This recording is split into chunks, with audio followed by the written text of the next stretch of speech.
meditado já alguns domingos, né, neste livro que nos conta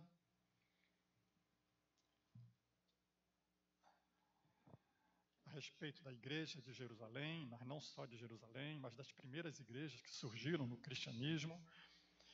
Atos dos Apóstolos é um livro que abarca 30 anos da igreja, dos seus primeiros anos, né, os seus 30 primeiros anos de existência. Aproximadamente isso, né? E temos muito que extrair deste livro, lições preciosas para nossas vidas, como acredito que você tem aproveitado aquilo que Deus tem nos dado da sua palavra. Amém? Vamos ler. Queria que você abrisse aí em Atos 5.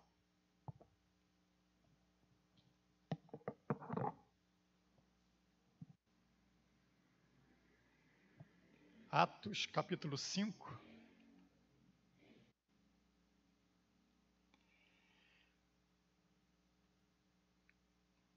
Se você puder e quiser ficar em pé, acompanharmos a leitura da palavra.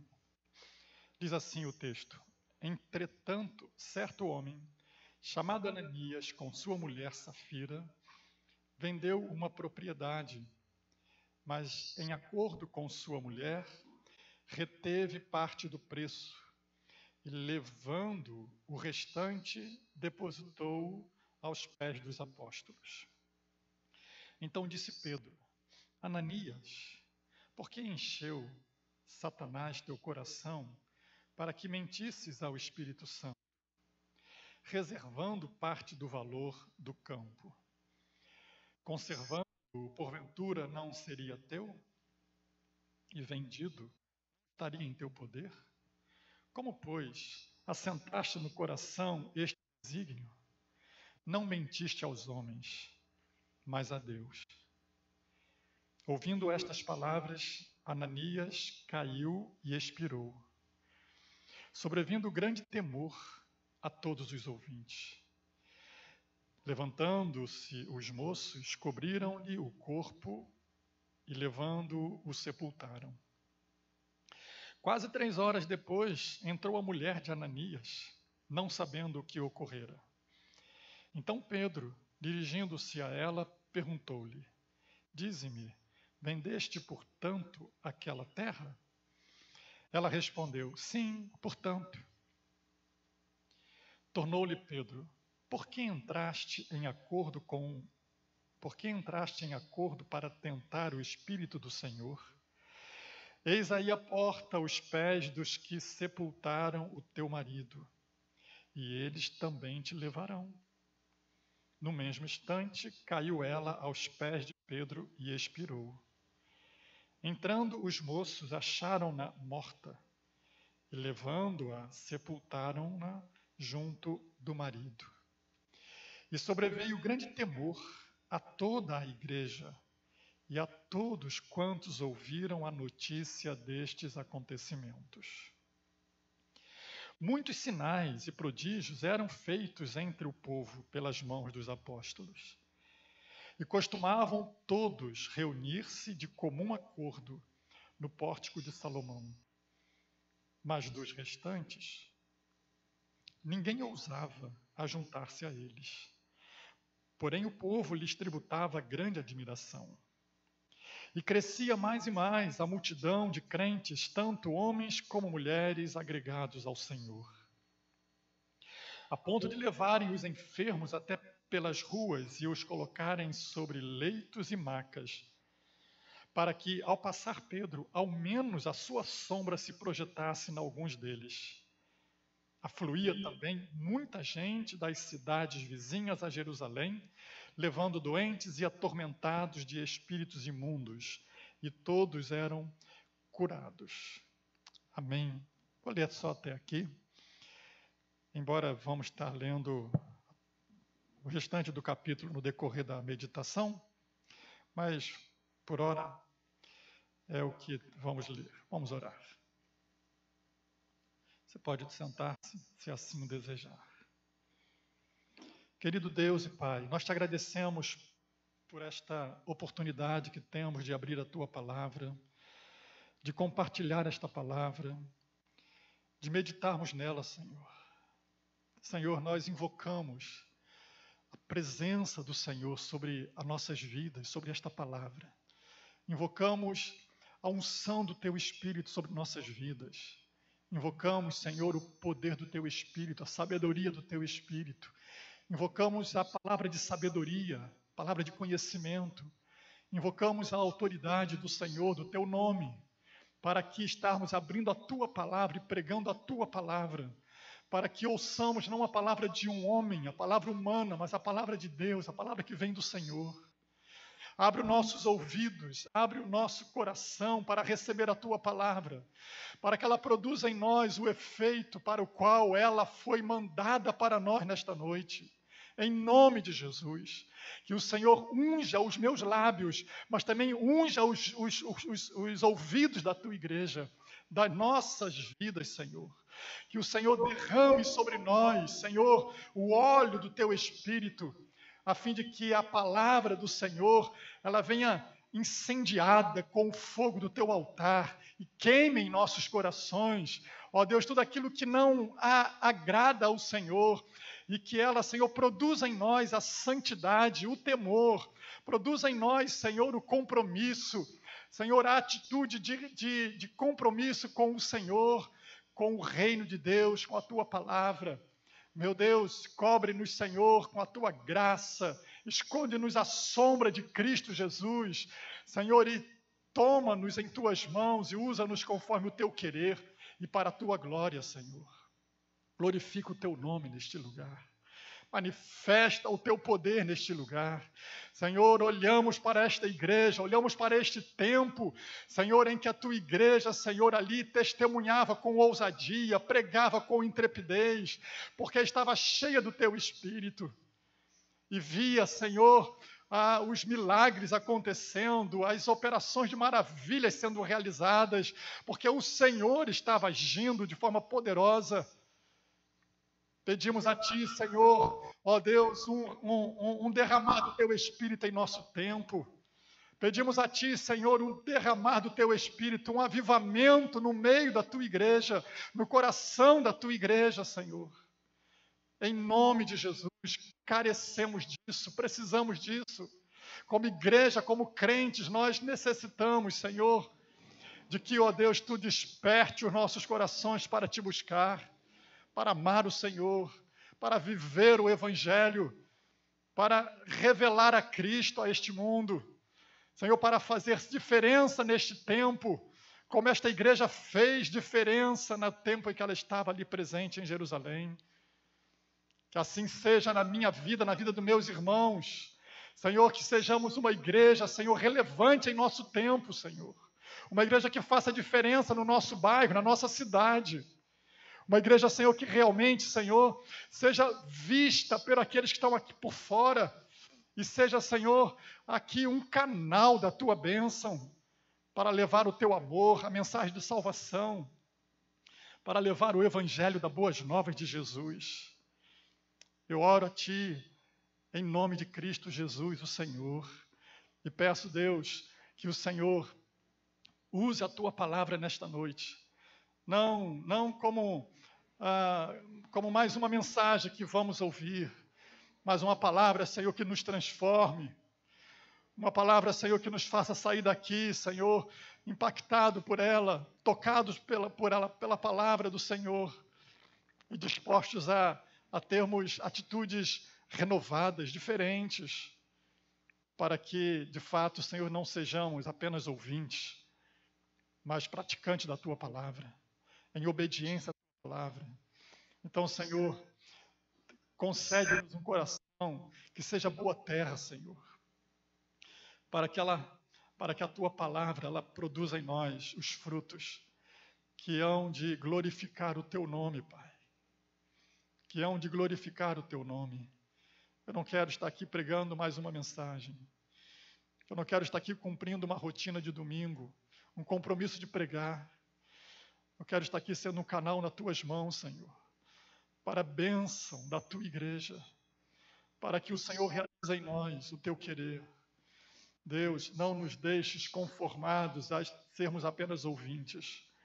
Não nos deixes, Senhor, acomodados a sermos apenas ouvintes de mensagens, mas quebranta o nosso coração, Pai. Transforma-nos, leva-nos ao arrependimento dos nossos pecados, faz-nos ver o quanto precisamos, Senhor, urgentemente, Senhor, clamar a Ti pelo derramar do Teu Espírito. O quanto precisamos urgentemente, Senhor, clamar ao Senhor pela Tua misericórdia, clamar ao Senhor pelo Teu perdão, clamar ao Senhor pelo derramar do Teu Espírito em nossas vidas, Senhor. Então, Deus, essa é a nossa oração.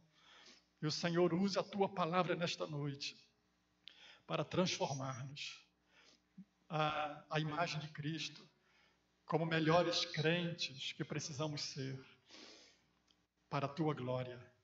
Amém, Senhor.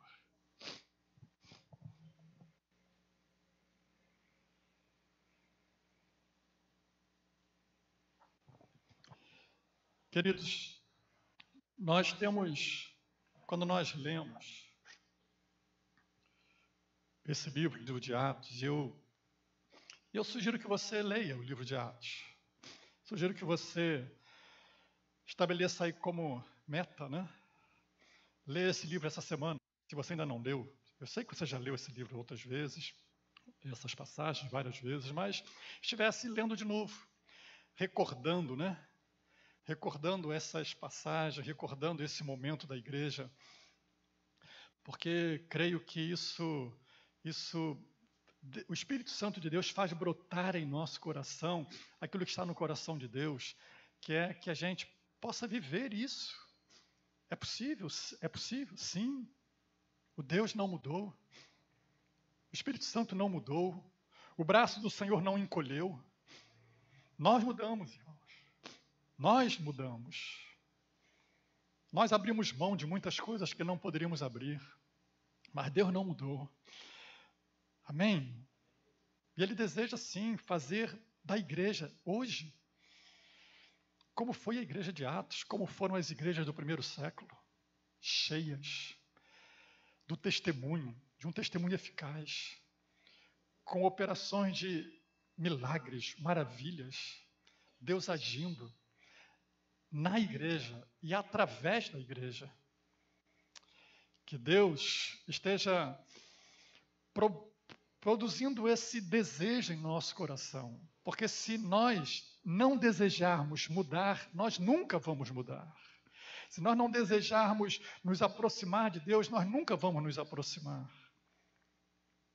Mas se você permitir que Deus comece a produzir esse desejo no seu coração e alimentar esse desejo com a leitura da palavra, com a oração, certamente esse desejo vai aumentando e Deus vai confirmando a sua vontade e satisfazendo os desejos do seu coração, porque ela está em sintonia com os desejos de Deus para a sua igreja. Amém? Então, um desafio para você: leia Atos. Leia uma vez, duas vezes. Volte lá nos primeiros capítulos. Segue lendo os textos, pensando naquela igreja, pensando no quanto nós nos distanciamos dela, daquele modelo, daquele momento tão especial que a igreja viveu e que creio que Deus deseja nos fazer viver isso, porque isso deveria ser o padrão de toda a igreja, em todo o tempo. Uma igreja cheia do Espírito Santo. Amém? Esse deveria ser o padrão da igreja. A constância da igreja, uma igreja cheia do Espírito Santo, cheia do poder do Espírito Santo. Eu bato nessa tecla, irmão, porque eu vejo essa necessidade em mim, vejo essa necessidade em nós, a nossa igreja. Na igreja de modo geral, mas é essa igreja que Deus me pôs aqui para pastorear, e eu vejo essa nossa necessidade. Nós precisamos disso. Não é a igreja do vizinho. A igreja do vizinho, Deus colocou outro pastor lá. Mas é aqui, eu vejo a nossa necessidade. Por isso, Deus tem me incomodado a voltar nesse tema, a voltar nesse assunto, porque essa é a nossa necessidade. E se você não perceber essa sua necessidade, você vai se tornar um ouvidor de mensagens. E não é isso que Deus deseja. Ao contrário, Deus deseja sim ter uma igreja cheia do seu Espírito. Amém? Atos dos Apóstolos, a igreja de Jerusalém, era essa igreja cheia do Espírito Santo de Deus, cheia do poder do Espírito Santo de Deus, uma igreja atuante, uma igreja, como nós estávamos orando, relevante no seu tempo. Fazia diferença ali em Jerusalém. Uma igreja relevante faz diferença no seu lugar onde ela está. E aí eu me pergunto, qual a diferença nós temos feito onde nós estamos, onde Deus nos plantou? Qual a diferença nós estamos fazendo aqui nesse bairro? Não é para pensar? Qual o impacto estamos produzindo nesse nosso momento de existência nesse bairro? A igreja em Jerusalém estava produzindo um senhor impacto naquele tempo, naquela sociedade, naqueles dias. Atos 4, 31, né? Vai dizer que era uma igreja que todos os crentes estavam cheios do Espírito Santo. E pregava com intrepidez, anunciava com intrepidez a palavra de Deus. Imagina, todos os membros daquela igreja, não era só os apóstolos que pregavam, todos os membros daquela igreja anunciavam Jesus. E o faziam com intrepidez, ousadia, sem medo, sem covardia. Não é? Como Paulo vai dizer, que Deus nos deu um espírito de... Deus não nos deu espírito de covardia, mas de poder e de amor e moderação. Não é?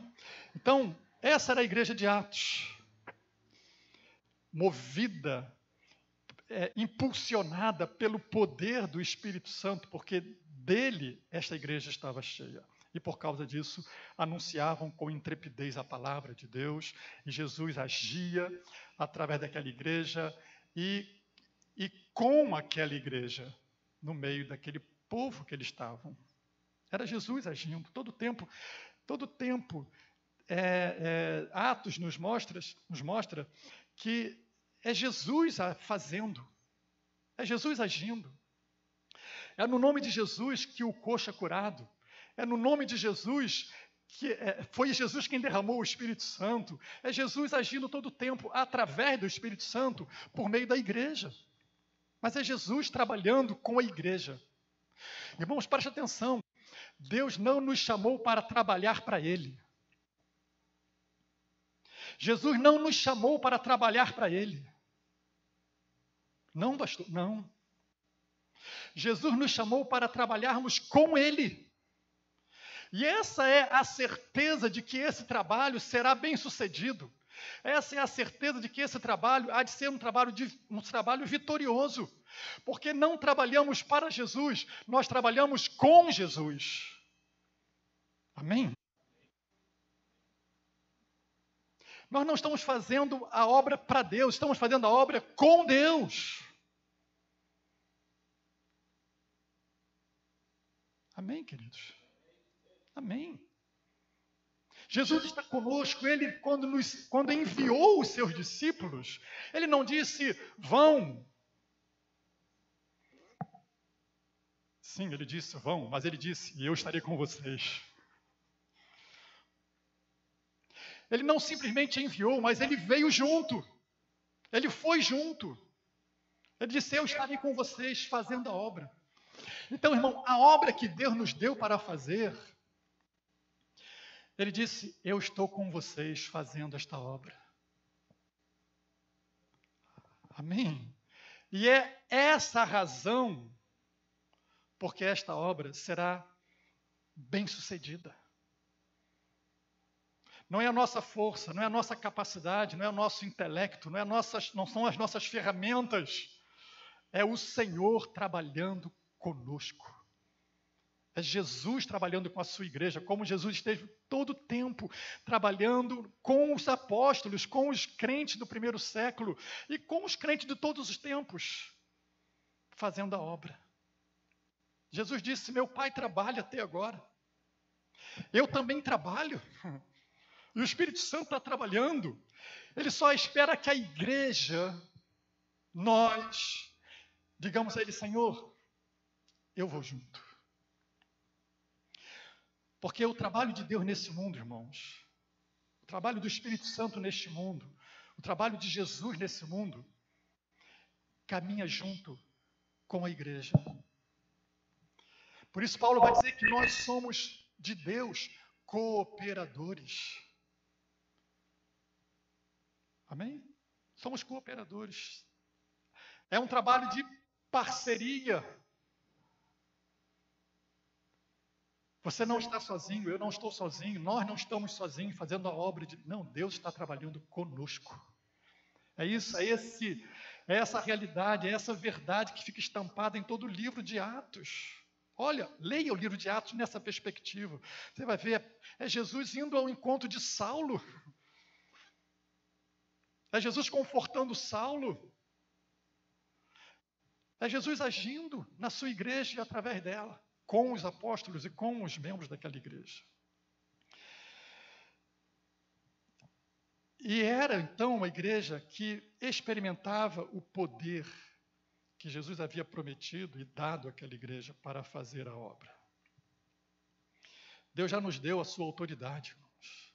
O Senhor já nos capacitou com o seu Espírito. O que nos resta é fazer a obra. É dizer: vamos, Senhor, eis-me aqui, usa a minha vida, eu me disponho para fazer a obra. Você está disposto a fazer a obra? Você está disposto, irmão? É a pergunta que nós temos que responder para Deus e para nós mesmos. Estou disposto a sair da minha zona de conforto, como o irmão falou aqui ainda há pouco, né? Sair do nosso comodismo, do nosso sofá, desligar a televisão e orar. Gastar mais tempo pedindo: Senhor, me reveste do teu Espírito, para que, junto com o Senhor, eu possa ser eficaz nesta obra que o Senhor tem para eu realizar. Porque no que depende de Deus, já está pronto. Agora, no que depende de mim, depende de nós. Ir ao encontro do perdido depende de nós, irmãos. Chamar, convidar, levar a palavra, abraçar, socorrer, é a igreja. Não é à toa que a igreja é considerada o corpo de Cristo nesse mundo. Ela é o braço de Cristo, ela é a boca de Cristo, ela é os pés de Cristo. É ela quem vai. A gente diz: Senhor, vai lá. Penso que a gente está invertendo as coisas. Somos nós que temos de ir, porque Ele já mandou. Não, Ele vai dizer: não, é você que tem que ir. Eu já mandei você ir. Você está me mandando eu ir? Que isso?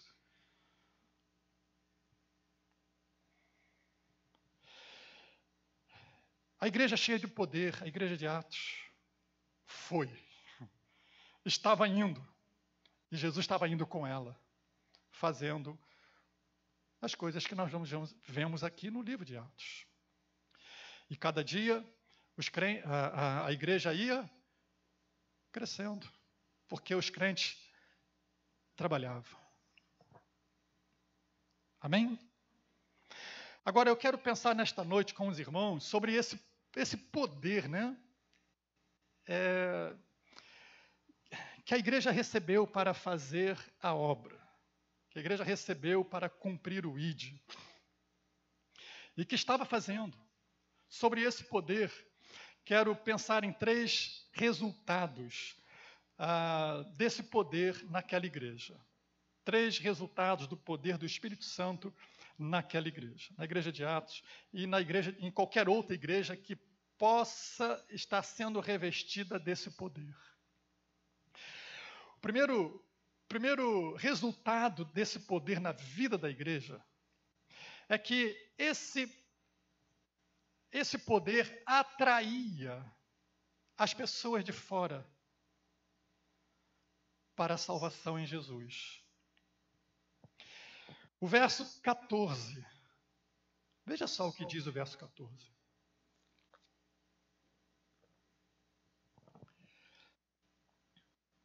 E crescia, vamos ler juntos? E crescia mais e mais a multidão de crentes, agregados ao Senhor. Veja a afirmação do texto, né? Crescia mais e mais. Crescia mais e mais. Imagine, todo dia tinha gente nova naquela igreja. Todo dia tinha membro novo naquela igreja. Todo dia gente diferente chegavam naquela igreja. Amém?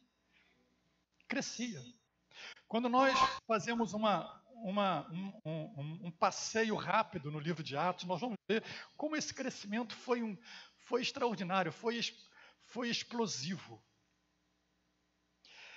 Por exemplo, aquela igreja surge inicialmente com um grupo de 12, né? Os 12 discípulos.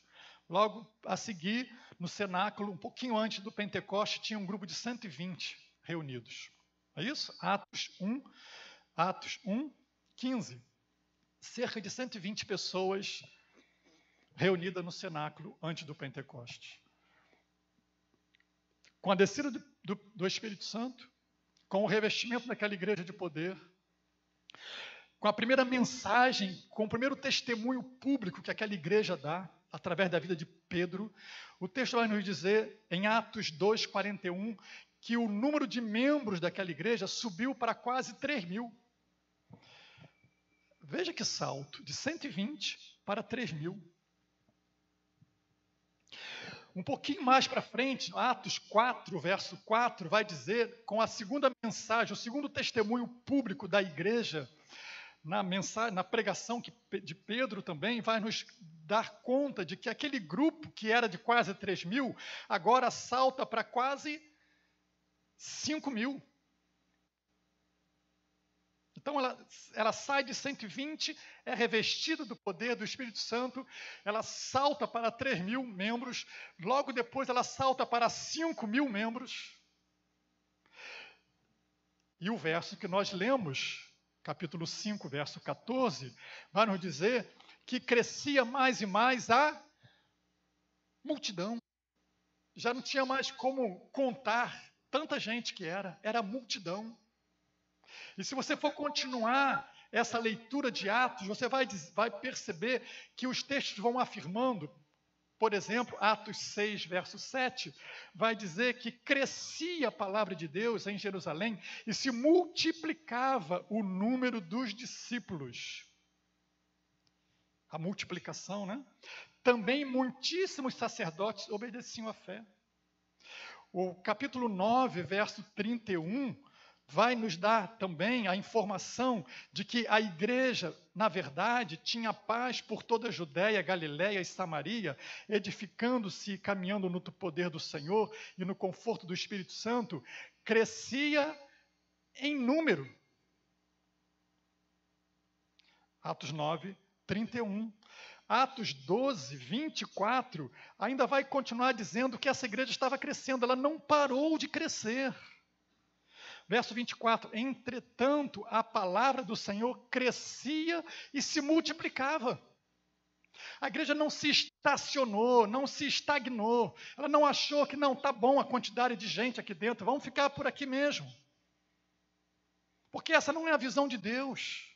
A visão de Deus é que a gente cresça, é que a igreja multiplique. A visão de Deus é que alcancemos a multidão.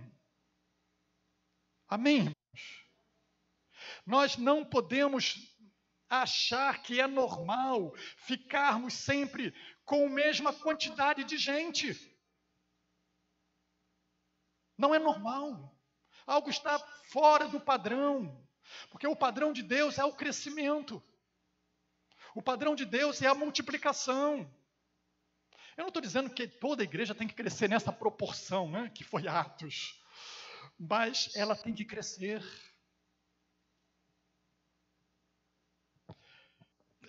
Senão há algum problema, há alguma enfermidade, há alguma doença, alguma coisa está errada. Imagine você ver uma criancinha que não cresce, irmão. É linda, bonitinha aquela criança, mas passa 2 anos, 3 anos, ela continua no mesmo tamaninho, no mesmo. Você vai começar a ficar preocupado. Ou não é isso? Porque é normal, é natural que os seres vivos cresçam. E a igreja é um organismo vivo. É o corpo de Cristo. Onde há saúde, há crescimento. Nem todo crescimento é sinal de saúde. E isso também é fato. Mas toda saúde produz crescimento. A igreja de Atos crescia, se multiplicava. Atos 16, verso 5, já vai nos dar conta que não é só mais uma, mas são várias igrejas, porque ali já é usada a palavra igreja no plural. 16, verso 5 vai dizer, assim, as igrejas, já não é mais uma, já não é só Jerusalém. As igrejas eram fortalecidas na fé e dia a dia aumentavam em número. Então, às vezes nós temos uma fobia de número. Nós não podemos cair na numerologia, né, na numerolatria, de idolatrar número, achar que é o número que faz. Não, esse é um extremo. Mas também o outro extremo, achar que não crescer é sadio. O que não é.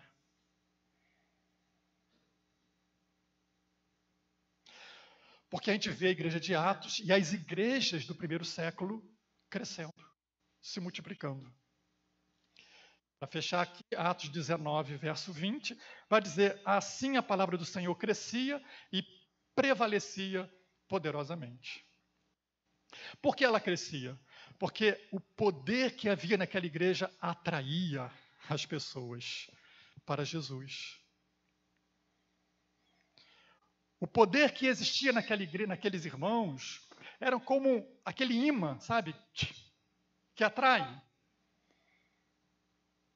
Atraía as pessoas para Jesus. Deus mesmo se encarregava de fazer aquilo que a igreja, nenhuma igreja pode fazer, que é salvar. Mas a igreja pode anunciar e deve, o que Deus não faz. E aí Deus salvava, todo dia, como vai dizer Atos 2, né? Atos capítulo 2, o verso 47, né? Dizendo que todo dia, ou a cada dia, dia a dia, o Senhor ia acrescentando aqueles que iam sendo salvos. Crescimento. Amém? Você quer crescer? Você quer que a igreja cresça? Você quer que esta igreja cresça? Então, depende de Deus e de quem mais? Nós. Havia poder naquela igreja que atraía o perdido, atraía o desviado, atraía o inconverso, atraía as pessoas lá de fora. Eles olhavam para a igreja e diziam, eu quero estar aí. Por quê? O que eles viam nessa igreja? O que eles viam nessa igreja? Tão especial assim, que o povo ia. E Deus se convertia. O que esse povo via? É a pergunta. Poderíamos enumerar aqui várias coisas, irmãos, várias coisas, mas eu quero englobar essas várias coisas em duas. Primeiro, eles viam que aquela igreja amavam a Deus. Aqueles crentes amavam a Deus. 2 vezes, Atos vai dizer como viviam os crentes.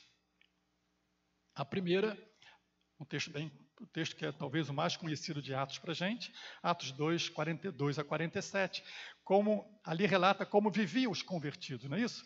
E ali vai dizer que os crentes perseveravam, Atos 2, 42, perseveravam na doutrina dos apóstolos, na comunhão, no partir do pão, nas orações. verso 46 vai dizer: diariamente perseveravam unânimes no templo, partiam pão de casa em casa, tomavam suas refeições com alegria e singeleza de coração. Ou seja, o texto ali nos dá uma ideia de como era a vida, o comportamento da vida espiritual daqueles crentes.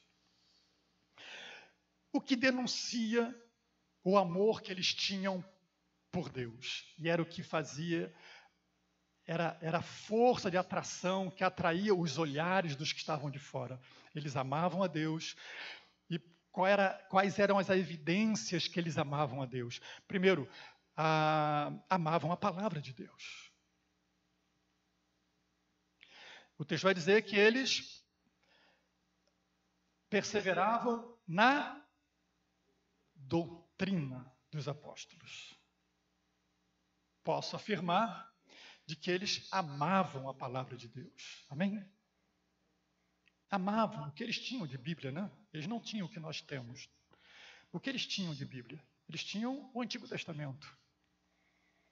Amavam a palavra de Deus. E tinham os ensinos dos apóstolos, os ensinos verbais. Amavam a palavra de Deus. E isso demonstrava amor a Deus. Porque quem ama a Deus, preste atenção, quem ama a Deus amará a sua palavra. Não há como dissociar e eu dizer, eu amo a Deus, se eu não amo a palavra de Deus. Irmão, isso é falso.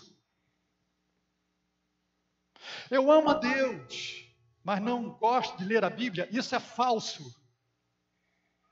Eu amo a Deus, mas não amo a leitura bíblica, o meditar na palavra, isso é falso. Cuidado com esse engano. Quem ama a Deus, ama a palavra de Deus. Ama meditar na sua palavra. Ama ler a palavra. Ama estudar essa palavra. Ama se alimentar dessa palavra. E aí eu pergunto, quantas vezes no dia ou na semana você para alimentar-se dessa palavra, para ler essa palavra, para meditar nessa palavra, e você diz que ama a Deus? Quem ama a Deus, ama a palavra de Deus. Esses crentes amavam a palavra de Deus, perseveravam na doutrina. A sua comunhão com Deus era intensa. Eles amavam a celebração, eles amavam as reuniões de celebração, as reuniões de culto. O texto vai dizer que eles perseveravam também no partir do pão, na comunhão. Olha só, são referências ao culto. O partir do pão era o culto da celebração, era o culto da ceia. Eles perseveravam e gostavam de estar juntos para celebrar a Deus, para cultuar a Deus. Eles amavam a celebração onde eles relembravam a morte de Cristo, a ressurreição de Cristo, onde eles comiam o pão, onde eles partiam o pão. Eles amavam esse momento de celebração, de culto. O culto comunitário, a celebração comunitária, esse momento que é extremamente importante na vida do crente. Amavam esse momento. E isso é o desdobramento do amor que temos pelo Deus que nos salvou. Porque quem ama a Deus vai amar a adoração a Ele. Vai desejar estar cultuando a Ele, vai desejar estar em comunhão com outros crentes, com outros irmãos reunidos, celebrando a sua morte e a sua ressurreição. Irmão, se você não ama esse ajuntamento de celebração, de culto, você precisa rever o seu amor a Deus. Porque eu posso também afirmar que quem ama a Deus amará estar aqui presente, cultuando a Deus, celebrando o seu nome, adorando a Ele. O culto, a celebração. Aqueles crentes amavam a Deus na perspectiva de que eles amavam a palavra de Deus, mostravam que eles amavam a Deus amando a celebração, o culto. E também eles amavam a oração. Eles que também perseveravam na oração. Gostavam de orar. Certa vez alguém disse para mim, pastor, eu não gosto de orar. Eu disse, minha irmã, assim, sinceramente, eu não entendo. Você não gosta de falar com Jesus, que te salvou? Não? Não gosta? Ah, que chato. Então tá bom, fazer o quê, né? Fazer o quê?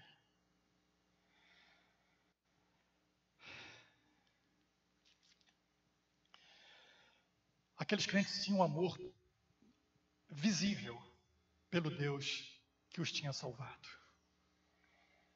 Eles amavam a Bíblia, amavam o culto e amavam a oração. É o tripé do crente, irmão. E o povo via isso, porque isso é perceptível, irmão.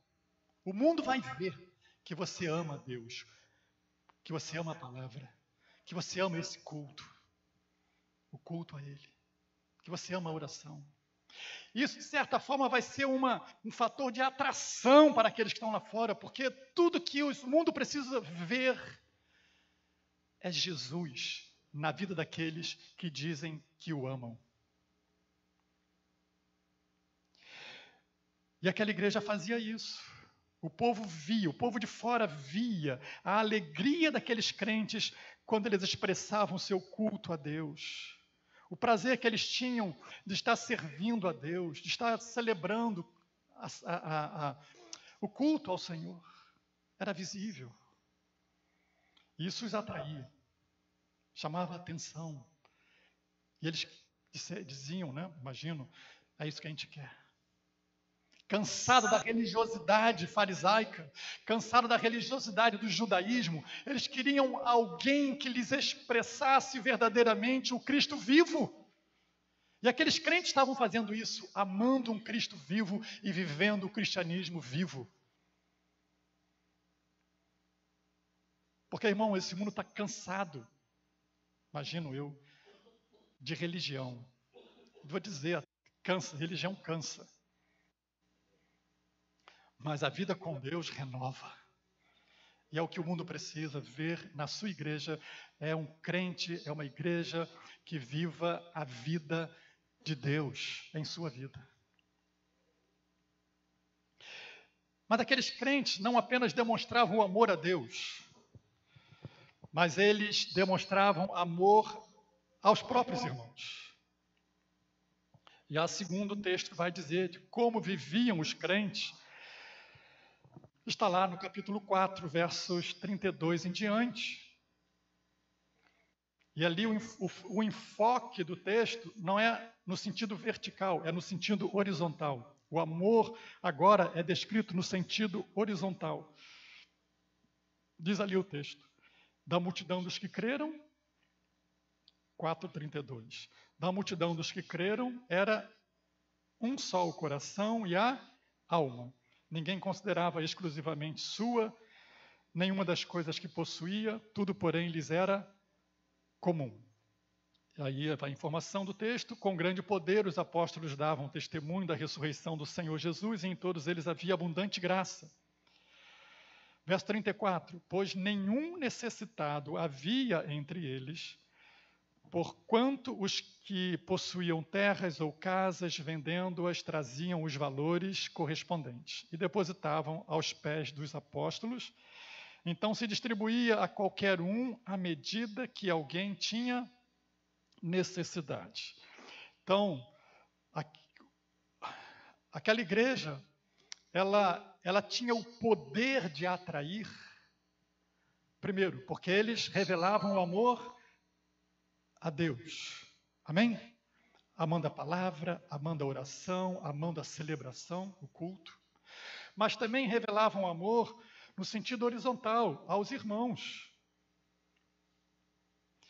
De modo que o texto vai nos informar que eles resolveram vender as suas propriedades, fazer um caixa único, de modo que pudessem atender às necessidades de todos e que ninguém viesse a ter necessidade. Amém? Recentemente nós consideramos esse texto aqui, não foi? Na escola dominical. A ênfase do texto e o modelo que o texto deixa para nós não é o fato daqueles crentes terem vendido tudo para distribuírem de forma igualitária. Mas o modelo que fica nesse texto para nós, que é o ensino dele para nós, é o cuidado que aqueles crentes tinham uns com os outros. Era o cuidado que eles tinham mutuamente. Expressão de amor uns aos outros, em cuidarem-se uns dos outros. E esse é o modelo que fica, porque é isso que vai passar para as páginas depois das epístolas, dos ensinos. É esse modelo de cuidado que deve existir entre os crentes, entre a igreja, de irmão com outro irmão, cuidando um do outro, nas suas necessidades, na sua luta, na sua dificuldade. Então, um socorre o outro, um estende a mão para o outro. Alguém precisou de um socorro, tem um irmão pronto para ir lá socorrer, para atender, para ajudar. Esse foi o modelo que ficou estabelecido no Novo Testamento para a igreja. Veja, é isso que Paulo vai dizer em Gálatas 6:10. E aí está, então, o ensino para a igreja, a doutrina para a igreja, que está em Gálatas 6, verso 10, quando Paulo vai dizer: por isso, enquanto tiverdes oportunidade, façamos o bem a todos, mas principalmente aos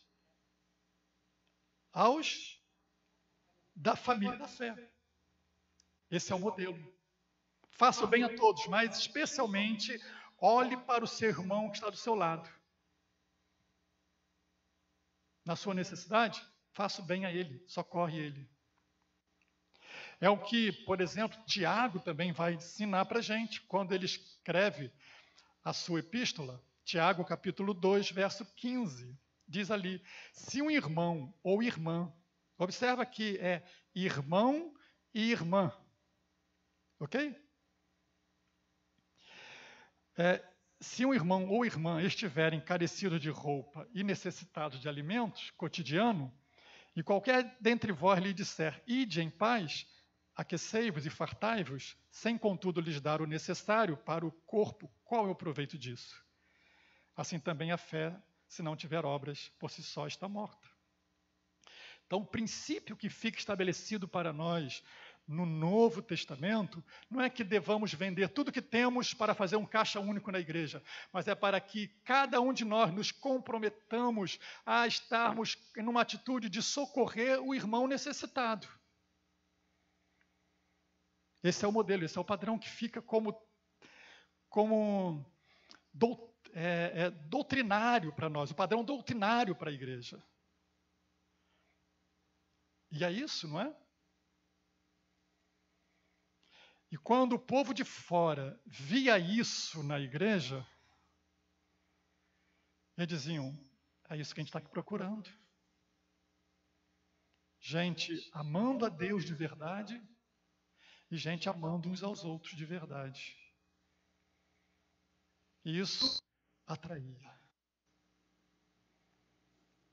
Queremos atrair os perdidos? Queremos atrair aquele que está lá do lado de fora? Comece amando a Deus de verdade, amando a palavra de verdade, amando a oração de verdade, amando para valer o culto, a celebração, esse tempo aqui. Irmãos, com muita facilidade nós ficamos em casa vendo online.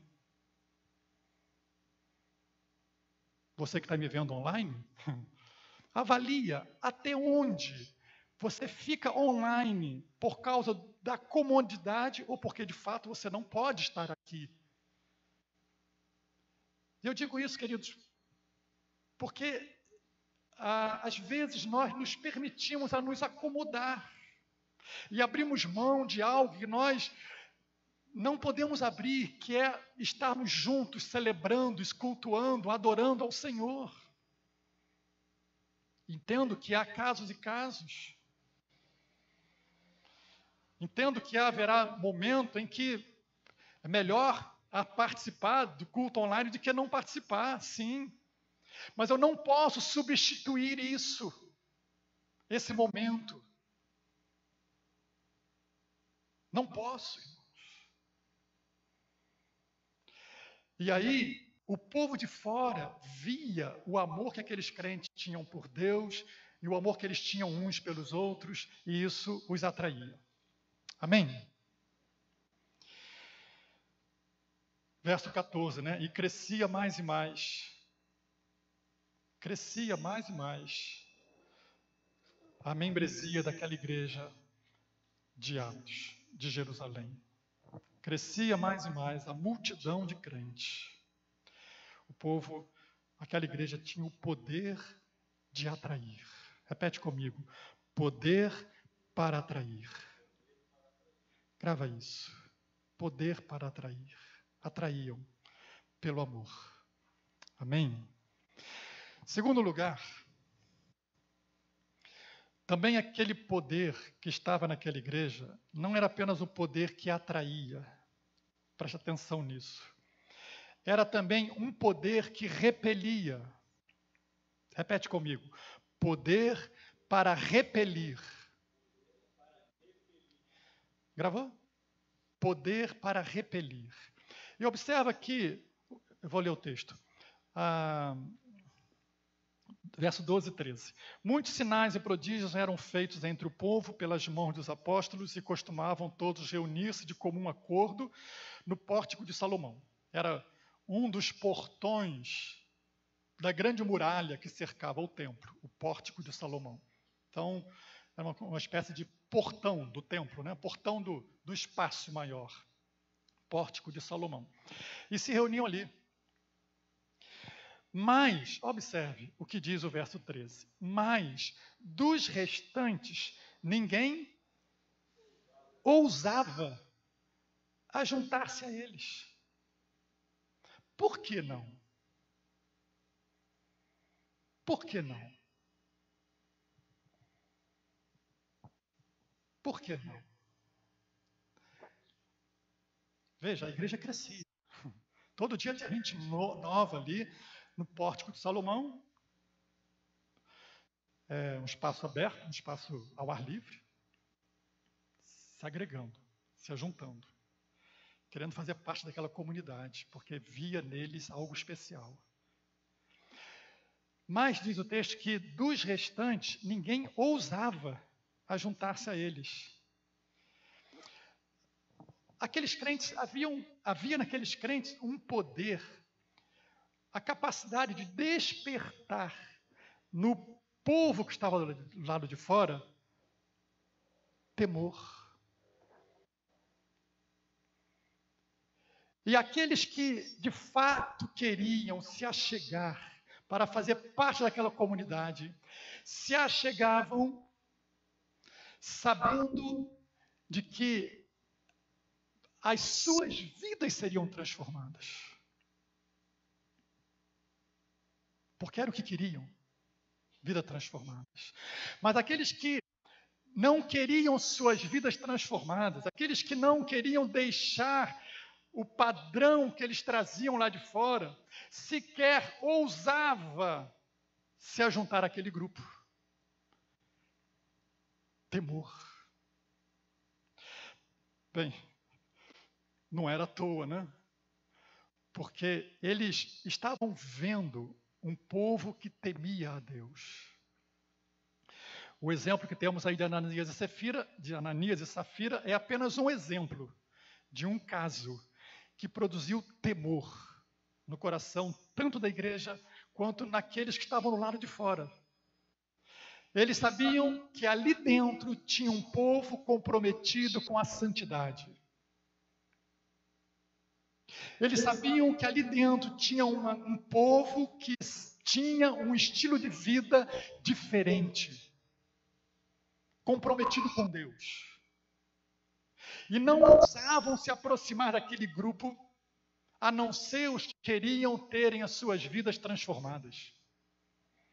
Por isso, alguns sequer ousavam se aproximar.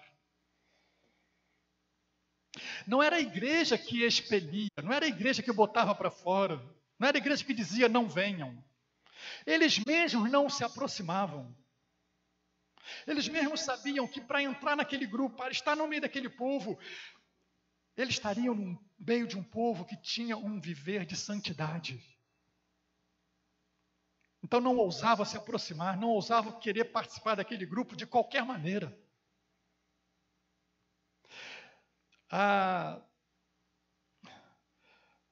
igreja não estava disposta a abrir mão do seu padrão de santidade para atrair pessoas. A igreja não estava disposta de abrir mão dos seus princípios, dos seus valores, para que as pessoas pudessem olhar para ela e dizer, poxa, legal, vamos fazer parte desse grupo. Havia um compromisso inalienável com a santidade, com a pureza, com a obediência à palavra. A igreja não estava disposta a abrir guarda da sua vida com Deus para facilitar o acesso. Irmãos, infelizmente, o que vemos muitas vezes são igrejas abrindo mão da sua santidade, abrindo mão do seu compromisso com a palavra, abrindo mão do seu temor a Deus para facilitar o caminho daqueles que estão lá fora. Quando, na verdade, estão colocando mais gente à beira de um abismo. Porque nós não estamos aqui para atrair o mundo, nos tornando iguais a ele.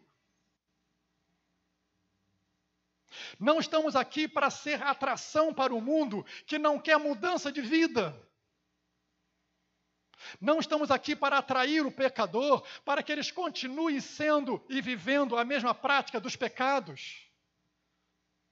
Nós chamamos o pecador ao arrependimento. E nós precisamos viver também a vida de santidade. Porque a igreja que a atraía era também a igreja que repelia. Atraía aqueles que queriam transformação de vida, aqueles que queriam um Salvador, aqueles que olhavam para si e diziam, eu sou um pecador, eu quero o Salvador para me perdoar. Mas ela não atraía e não facilitava o caminho daqueles que não queriam mudança de vida. Infelizmente, nós temos visto muitos líderes, muitos grupos evangélicos que estão como que facilitando o caminho, alargando o caminho. Mas Jesus vai dizer, Jesus disse que apertada é a porta e estreito é o caminho que conduz à salvação.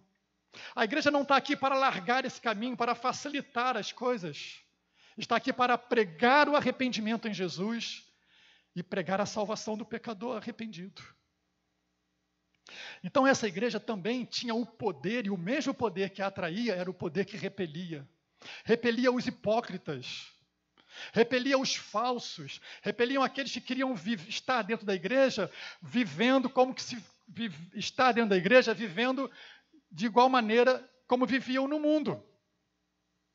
Sabe que há muitos ainda que parece que querem isso e estão tentando viver assim. Dentro da igreja, mas igual ao mundo. Dentro da igreja, mas igual como qualquer outro, que você desconfia até se é crente ou não.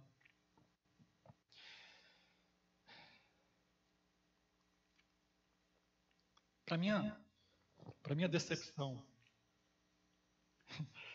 há 2 semanas eu estava no meu trabalho e estávamos conversando lá, nem lembro exatamente qual era o assunto. Aí, também não lembro mais como é que foi a questão. Eu sei que um colega lá se levantou e falou assim, aí eu estava falando, aí depois o outro falou, esse outro é crente. Aí o outro se levantou e disse assim, caramba, falando pro colega lá, cara, você é crente? Eu estou aqui há tanto tempo, você é crente, não acredito. Aí eu fiquei, meu Deus do céu, tem misericórdia.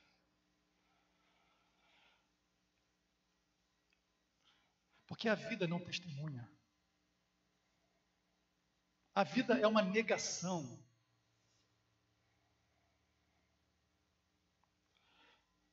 A igreja repelia esse tipo de gente. Na verdade, eles nem ousavam se aproximar.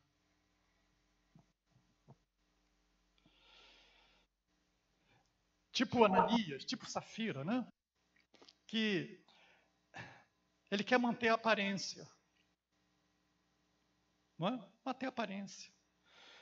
Ó, tá aqui, vendemos aqui um campo, tá aqui. Mas eles haviam combinado lá ficarem com parte do recurso, achando que estariam enganando. Nem a Pedro enganou, né? Que dirá a Deus. Falsidade. Dentro da igreja, ele canta, ele louva, ele prega, ele ensina, ele ora, ele levanta a mão, ele dá glória a Deus, ele dá a paz do Senhor. Tudo igual. Aparência. Mas lá fora, a boca está cheia de palavrão, os olhos estão se deleitando nas imoralidades.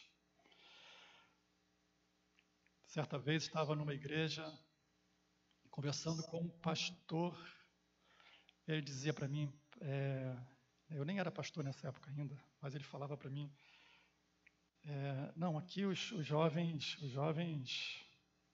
praticam sexo direto, independente de casamento. E ele tentou justificar essa afirmação que ele fez para mim, dizendo, porque se a gente proibir, eles saem da igreja. Se a gente proibir, se a gente disser que é pecado, que não pode, eles saem da igreja. Aí eu falei, bem, na época, eu fiquei sem resposta, na verdade. Falei, caramba. Então tem gente assim, tipo Ananias e Safira, achando que está tudo bem. Se ele pode viver da aparência, uma vida religiosa aparente. Como que se Deus não estivesse sabendo, como se Deus não estivesse vendo. Ele aqui dentro é um, mas lá fora ele é outro. Lá fora ele trapaceia, lá fora ele passa a perna nos seus negócios, lá fora ele é desonesto, lá fora ele é imoral, lá fora a boca está suja, mas aqui dentro está tudo, é o sepulcro caiado, né, que Jesus falou. A igreja de Jerusalém, esse tipo de gente sequer se aproximava. Sequer se aproximava. Porque olhava para aquela gente, olhava para aquele grupo, olhava para aquela igreja e dizia, esse povo aí tem um compromisso com Deus. E para estar ali, eu tenho que ter um compromisso com Deus. Esse povo aí é um povo que vive santidade. Para estar ali, eu preciso ter uma vida de santidade. Entende? O que o poder faz?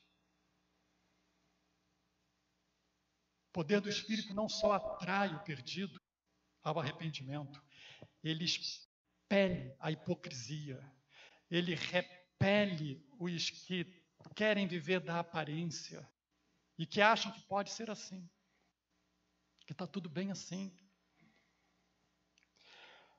A narrativa aqui do texto a respeito de Ananias e Safira diz o texto que produziu temor no coração da igreja e nas pessoas que ouviram a notícia. Temor. Imagine a cena. Ananias e Safira trazendo o dinheiro aos pés de Pedro. Disse, está aqui, Pedro, o dinheiro que eu trouxe. E Pedro, Deus mostrou para Pedro, não? Deus mostrou para Pedro, tem coisa errada aqui. E Pedro, por que encheu Satanás teu coração? Se você tivesse retido o dinheiro, não seria teu. Se tivesse vendido, não seria teu. Se tivesse, não. Por que isso? Para que tentar fingir o que você não é? Para que tentar manter uma aparência diante dos homens se Deus está vendo tudo?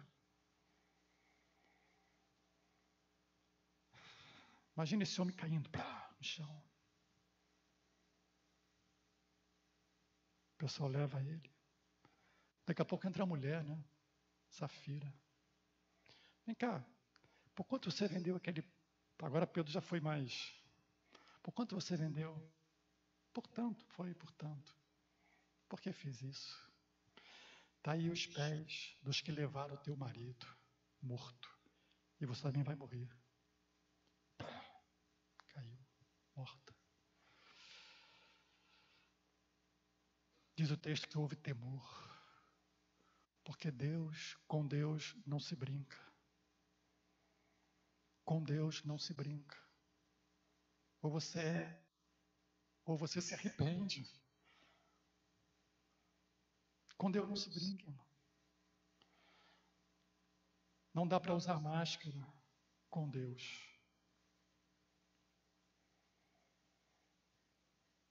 Eles achavam que ninguém sabia, ou que ninguém saberia. Já às vezes, nós achamos que ninguém viu, não é?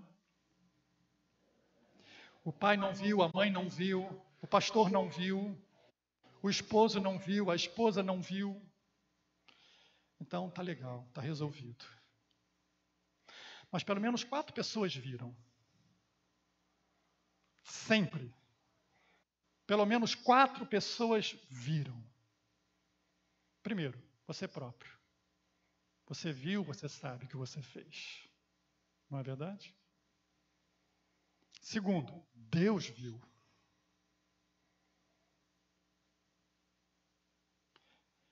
E ainda mais 2 testemunhas que viram. Jesus e o Espírito Santo. Então, pelo menos 4 pessoas estão sabendo. Diante daquele que vamos prestar contas. A igreja de Jerusalém tinha poder para atrair e atraía o pecador arrependido, que queria a vida transformada, que olhava para a igreja e via uma igreja que expressava amor, e eram atraídos e Deus salvava. Aquela igreja também repelia os hipócritas, os que não queriam conversão, os que queriam apenas fazer de conta, os que queriam estar no meio como lobos vestidos de ovelhas. Essa igreja infundia temor tão grande que ele sequer ousava se aproximar.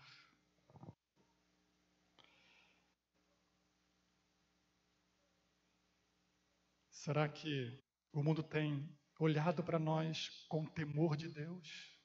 O nosso testemunho tem infundido temor nos corações?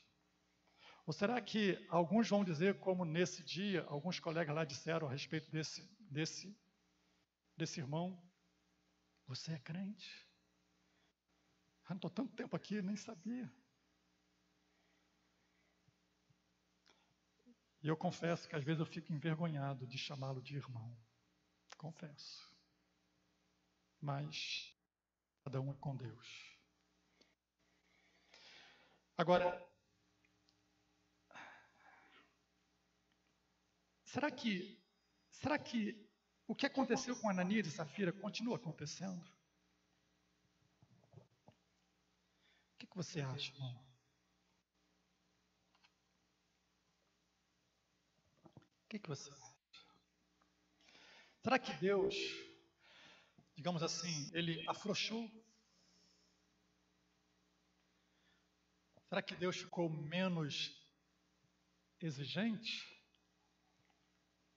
O que você acha? Eu não só acho, como tenho certeza que não. Deus continua sendo o mesmo Deus, fogo consumidor.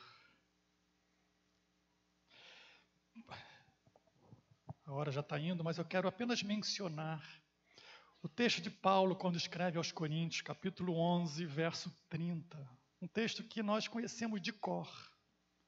E às vezes não paramos para considerar o que ele diz. 1 Coríntios capítulo 11, verso 30, Paulo vai dizer assim: eis a razão porque há entre vós muitos fracos, doentes e não poucos que morrem. Aí está dormem, mas é um eufemismo que está aí. Paulo está falando de morte. Paulo está dizendo que naquela igreja de Corinto, alguns crentes estavam tendo ou tentando se relacionar com Deus de forma tão sem temor, sem discernir o corpo, tentando lidar com as coisas de Deus de forma tão leviana, que estavam muitos deles sendo mortos. Então, o que aconteceu lá em Atos está acontecendo aqui também em Coríntios. É o que Paulo está ali afirmando. Há muitos que estão morrendo entre vocês. E olha, ele está falando para a igreja de Corinto, que era uma igreja carnal. Era uma igreja cheia de moralidade. Bem, nós conhecemos um pouco o contexto de Corinto, né? Era uma igreja cheia de contendas. E Paulo está dizendo, está gente morrendo aí no meio de vocês por causa disso. Irmãos, temor a Deus. Alguns tentam aliviar, dizendo, não, tem que ter respeito. Não é? Mas temor é medo. Pastor, temos que ter medo de Deus? Sim. Ele não vai passar a mão. Se ele tiver de exercer justiça, juízo e disciplina, ele o fará. Se o homem não se converter, ele fará. Nossa hora já foi, irmão, mas eu me lembro, uma vez, já tem alguns anos, tá? Alguns anos, não sei nem se eu falo isso, mas enfim. Me lembro que há alguns anos, um casal, membros da igreja, e eu fui visitar, como normalmente, né? Fui visitar essa família, esse casal, e eu sempre achava aquilo muito estranho, porque eu sempre chegava na casa deles, e ele me atendia na sala, e a mulher, embora também sendo membro da igreja, ela não ficava na sala, ela não ficava ali. E eu achava aquilo até assim, poxa, vou na casa do casal fazer a visita a eles e... Bem, o marido fica na sala ali me recebendo, conversando, mas a mulher nem chega ali. Mas tudo bem, vai lá. Isso se repetiu algumas vezes. Bem, não é problema meu, né? Mas enfim. Tempo depois, vendo que esse irmão teve um problema, e esse problema se agravou, e esse problema o levou a óbito. Estou aqui tentando resumir. E um tempo depois, né, alguns dias depois, eu fui fazer a visita à viúva. Cheguei lá, ela disse, pastor, quero conversar com o senhor. Sentamos na sala, não recordo quem estava comigo, não sei se Ana Maria estava nesse dia comigo, ou algum outro dos diáconos, que eu sempre levava alguém assim, mas enfim, ela disse para mim, eu nunca fiquei na sala quando o senhor vinha aqui. Porque eu tinha vergonha. Vergonha do meu marido. Porque ele fazia tudo aquilo. Ia para a igreja, participava da ceia. Quantas vezes aquele irmão sentava aqui, ceava conosco. O casal. E ela dizia, quantas vezes o meu marido foi para a igreja, participava da ceia, e eu sabia, e ele sabia que eu sabia, que ele estava me traindo com outra mulher. E eu não conseguia ficar na sala. Eu sentia vergonha. Aí eu fui entender. Irmãos, eu não estou aqui relacionando uma coisa com a outra. Mas isso me fez lembrar o que Paulo diz aos Coríntios. Por causa disso, estão morrendo. Porque não tem temor. Porque acham que pode lidar com Deus como de qualquer jeito. A igreja de Jerusalém, ela atraía-se, mas também repelia. Os hipócritas, os falsos, os que queriam viver de aparência, os que não tinham compromisso com Deus. Amém? Para a gente fechar aqui, irmãos, eu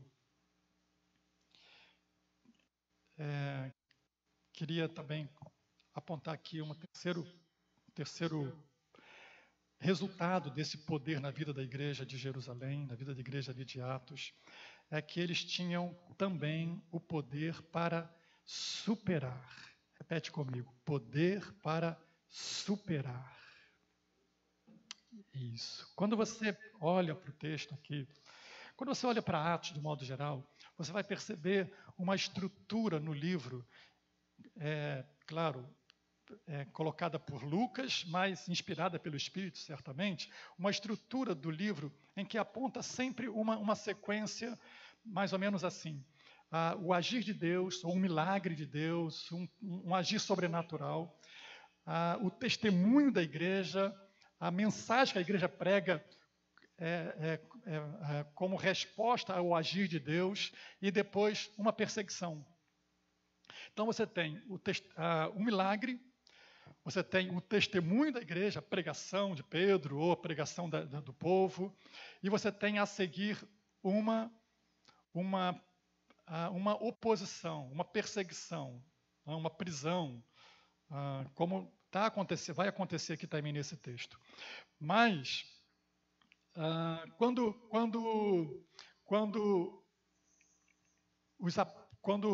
aliás, autoridades, os saduceus, mais uma vez, ficaram sabendo do acontecimento, aquele agir sobrenatural de Deus, agora no caso aqui com a morte de Ananias e Safira, prendem os apóstolos, colocam eles na prisão. No dia seguinte, reúnem-se eles e mandam tirar os apóstolos da prisão, mas só que durante a noite um anjo foi lá, abriu a porta, disse, olha, vamos embora. Vão falar, vão anunciar a respeito da vida, a respeito de Cristo, da salvação, da ressurreição. E aí de manhã cedo eles foram lá, abriram a cadeia e não encontraram mais ninguém. Voltaram, disseram, olha, fomos lá, a cadeia estava fechada, a porta estava fechada, os sentinelas estavam na porta, mas abrimos e não tinha ninguém lá dentro. Eles ficaram pensando, o que aconteceu? O que foi? Que milagre foi isso? Que situação foi essa? Aí chega alguém e vai dizer, olha, o povo os apóstolos que estavam lá presos, estão lá no templo pregando, ensinando, falando. Eles mandam trazer os apóstolos e eles então dizem, olha, nós proibimos vocês de anunciar esse Jesus, de falar da ressurreição, proibimos expressamente que vocês não mais ensinassem a respeito desse nome, desse Jesus. Qual a resposta que eles dão? Verso 29. Então Pedro e os demais apóstolos afirmaram, antes importa obedecer a Deus do que aos homens. Olha só. O povo está sendo preso, o povo está sendo ameaçado, os apóstolos estão sendo colocados na prisão, mas eles estão nem aí para isso. O que eles querem é anunciar. O que eles querem é ensinar a palavra. O que eles querem é proclamar a ressurreição de Jesus. E é isso que eles fazem. Não estão dando a mínima para a luta, para a perseguição, para a dificuldade que está surgindo. O que eles querem é cumprir a missão deles. Superar as lutas, superar a oposição, superando a dificuldade, superando o desapontamento, superando todas as situações adversas, porque eles sabiam que tinham uma missão, e a missão que eles haviam recebido do próprio Cristo era vão Anunciem, façam discípulos. Irmãos, oposição sempre vai se levantar quando a igreja começa a testemunhar. Quando os crentes se assumem o compromisso de fazer a obra, a oposição sempre se levanta. Pode ter certeza, escreve isso. Se a igreja se levanta para fazer a obra, se a igreja se levanta para alcançar o perdido, se a igreja se mobiliza para evangelizar, vai levantar oposição. Vai levantar quem se levante contra. Vai levantar aqueles que vão querer colocar dificuldade no caminho. Então, não se surpreenda com as lutas que vão surgir, não se surpreenda com as dificuldades, com as oposições, não se surpreenda, porque não é à toa que o livro nos coloca essa sequência se repetindo, o milagre acontecendo, o testemunho da igreja e a oposição vindo. Há um ensino aqui. Há um padrão estabelecido aqui, que é o que acontece quando Deus age, quando Deus começa a se mobilizar no meio da igreja, e quando a igreja começa a reagir, anunciando o poder de Deus, a salvação em Jesus, a boa nova de salvação. Você acha que o inferno vai ficar braço cruzado? Ele vai se levantar, a dificuldade vai surgir, a luta vai acontecer. Mas aquela igreja tinha o poder que fazia com que aqueles crentes superassem toda a dificuldade, toda a luta, por um alvo maior, por um objetivo maior, que era a salvação do perdido. Irmãos, o cristianismo não nos oferece imunidade aos ataques do diabo. Ele vai se levantar, ele se levanta sim, ele se opõe, ele é o opositor, ele é o adversário. Agora, o que nós aprendemos pela palavra de Deus, o que nós vemos aqui no texto, no livro de Atos, é que em todo tempo Deus está conduzindo toda a oposição do mal, Deus está conduzindo todas aquelas situações adversas pelas quais passaram os apóstolos, passaram os crentes da igreja, para cumprir os seus propósitos soberanos. Isso é, no mínimo, estimulante, reconfortante, saber que, apesar das lutas, mais que isso, mesmo através das lutas e das oposições, das dificuldades, Deus estará cumprindo os seus propósitos. Foi assim na vida de Jesus. Talvez Jesus seja o exemplo mais perfeito. O ministério de Jesus. Jesus veio cumprir um propósito de Deus. Mas foram as ações livres dos homens que o levaram à cruz. Deus cumpriu os seus propósitos eternos através das ações livres dos homens que se opuseram. Então, mesmo que surja oposição, mesmo que surja dificuldade e até prisões, como foi o caso aqui de Pedro e de vários outros, não é apesar das lutas, é através das lutas Deus está cumprindo os seus propósitos. Apesar da dificuldade das oposições, não, é através das oposições, através das lutas, Deus está cumprindo os seus propósitos. Deus é soberano sempre. Aleluia. Sempre. Mesmo a oposição que o inferno levanta, está no propósito de Deus. Deus cumpre os seus objetivos, mesmo através das ações malignas. Jó vai dizer, nem bem sei que tudo podes, e nenhum dos seus planos pode ser frustrado. Nenhum. Mesmo o mal que possa ter aparência de mal, ou que seja o mal, Deus vai usar para o bem, para cumprir os seus propósitos. Amém, irmãos? A verdade é que é mediante essas próprias dificuldades, essas próprias oposições, Deus vai cumprir de forma absoluta, completamente, aquilo que Ele planejou, salvar o homem. através da sua vida, da minha vida. Paulo vai dizer em Romanos 8, 28, sabemos que todas as coisas cooperam para o bem daqueles que amam a Deus e que são chamados segundo o seu propósito. Os propósitos de Deus não vão se frustrar. A gente olha à nossa volta e vê as coisas erradas acontecendo, a gente vê a oposição, a luta, a dificuldade, e a gente, ai Senhor, Deus é soberano. E isso que aconteceu foi necessário para Deus cumprir os seus propósitos. Talvez você não entenda o que está acontecendo na sua vida hoje, mas Deus estará cumprindo os seus propósitos, mesmo nisso que está acontecendo. Porque os propósitos de Deus não se frustram. Não se frustram. Então, não precisamos ficar como que decepcionados. Ai, e agora? O soberano Deus continua no trono. Amém. E a igreja de Jesus segue caminhando, fazendo a obra, realizando o ID de Jesus, juntamente com Ele. A igreja atraindo o perdido, revelando amor a Deus, amor ao próximo, aos seus irmãos. A igreja infundindo temor nos corações, de modo que o hipócrita sequer ousa se aproximar. O que não quer mudança, sequer ousa entrar. Mas quem quer mudança vai encontrar um ambiente de amor, de acolhimento, onde ele será levado ao arrependimento e transformação de vidas.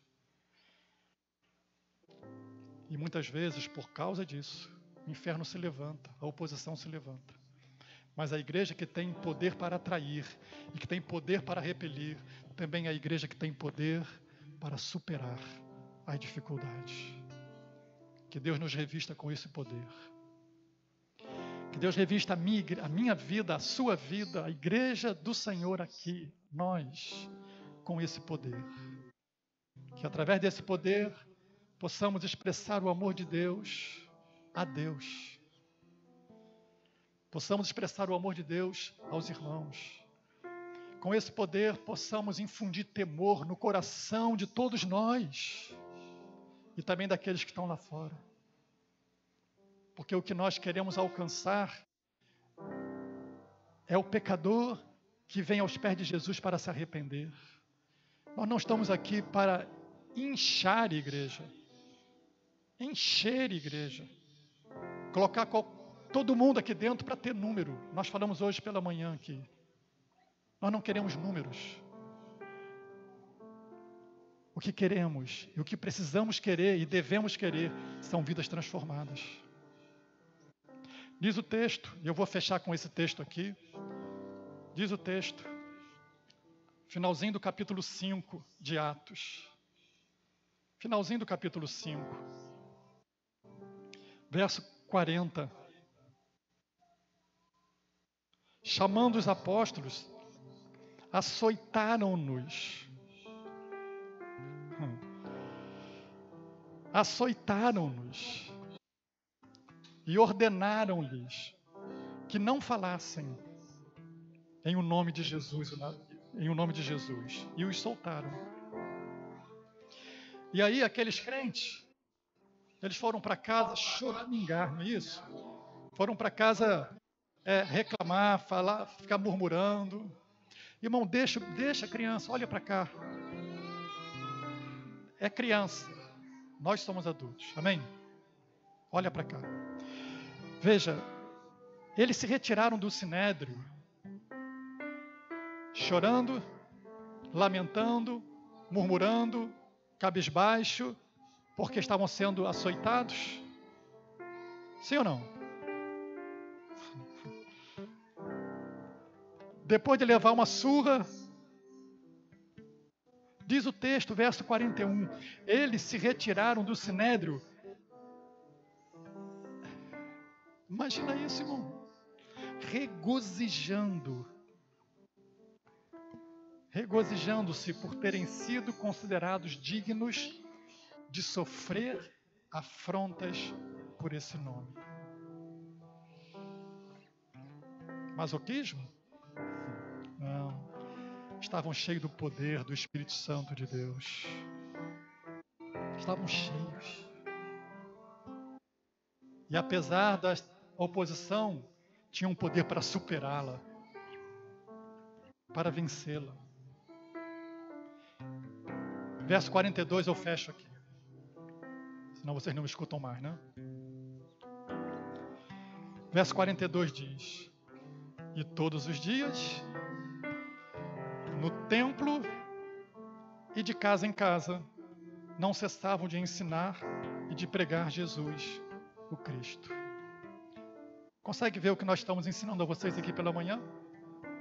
Consegue enxergar isso aqui? Consegue enxergar uma igreja em células aqui? Sim ou não?